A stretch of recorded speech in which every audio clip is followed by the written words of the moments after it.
Muy buenos días, maestra. Les saluda su alumno Santi Ceballos, estudiante de la licenciatura en Educación Básica en la Universidad Indoamérica, también en su materia Didáctica de la Lengua y Literatura.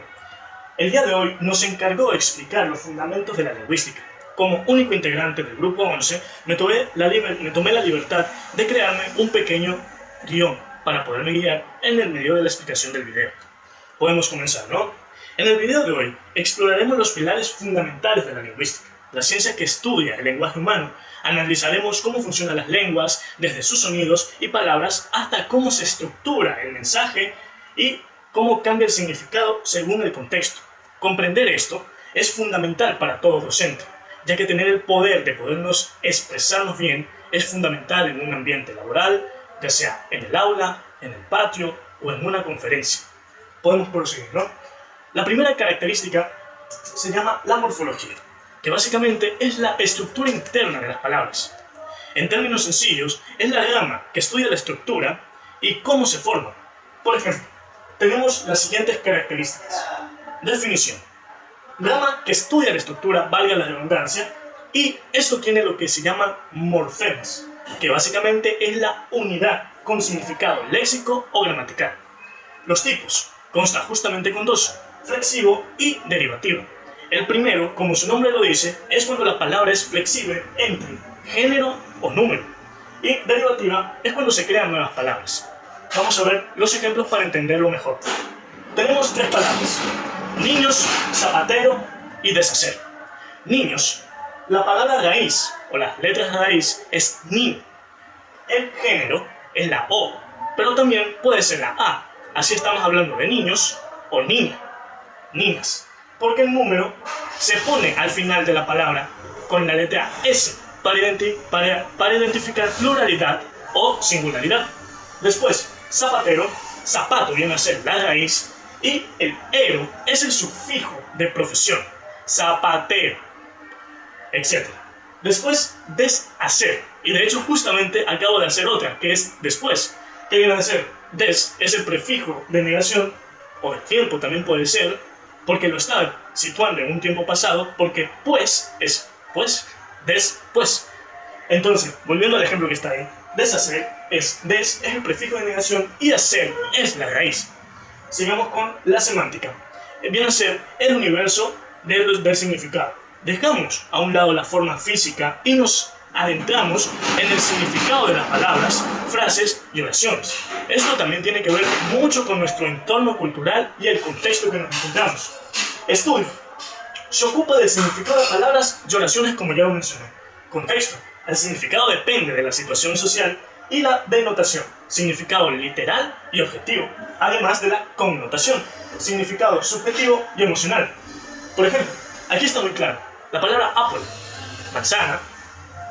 Tú piensas en una manzana, puede ser roja, verde, eso ya va a depender de cada persona. Pero aquí tenemos un ejemplo más claro. Por ejemplo, banco, estrella, corazón.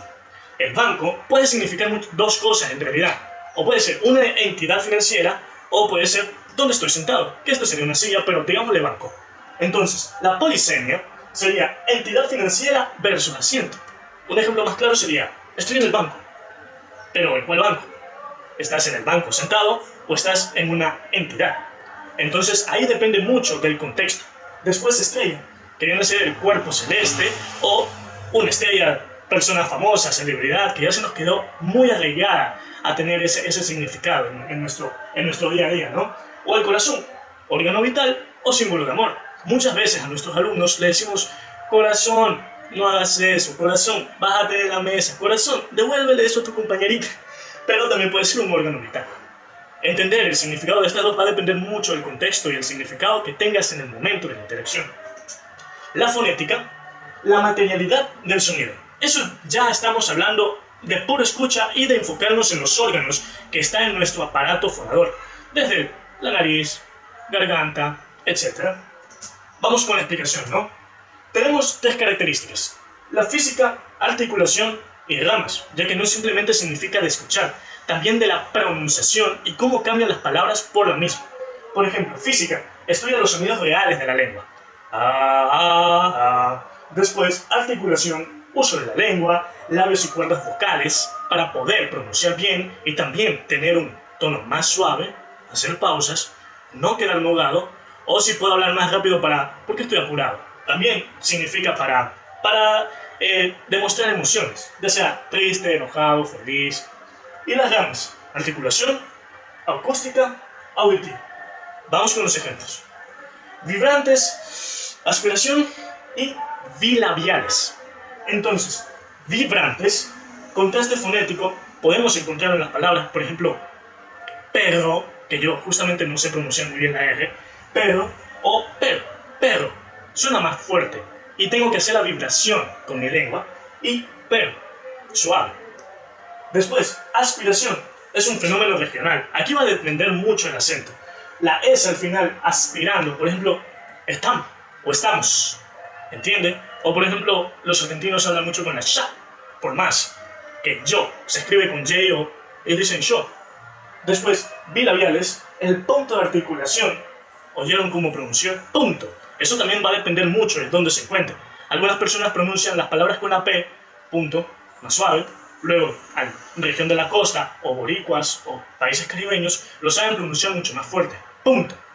Por ejemplo, sonido de la explosión de la P en papá. Puedo decir pa o papá.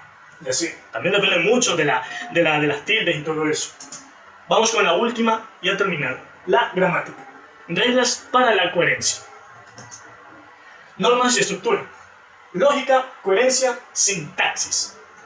La gramática ya es básicamente cómo es que estamos escribiendo las palabras. Justamente la definición es el conjunto de reglas y principios que gobiernan el uso de un idioma y la organización de las palabras dentro de una oración. Por ejemplo, lógica, reglas que rigen el uso del idioma. Coherencia permite organizar mensajes comprensibles, y la sintaxis es el orden de las palabras en la oración. Vamos a verlos en ejemplos. Tenemos tres. Concordancia, sintaxis y tiempos. Concordancia puede ser género y números. Los niños, género, niño, aquí básicamente estamos viendo la unión de todo lo que vimos. Los niños corren. Estamos utilizando la fonética, las primeras dos partes que vimos en la presentación. Está correcto. No puedo decir corren niños, los. Está muy mal ubicado. Y esto sería la sintaxis, el orden lógico. La casa roja, sustantivo más adjetivo. Después, tiempos, coherencia, temporal, ayer, por ejemplo, presente, pasado o también futuro. Ayer versus comeré. Ahora, ayer está hablando de ayer, comeré está hablando del futuro. Ahora sí, vamos con la parte de las actividades participativas. El reto morfológico. Indica la raíz y morfemas en gatitos. Eso está muy sencillo, pueden ponerle pausa al video para realizarlo. Y el reto semántico.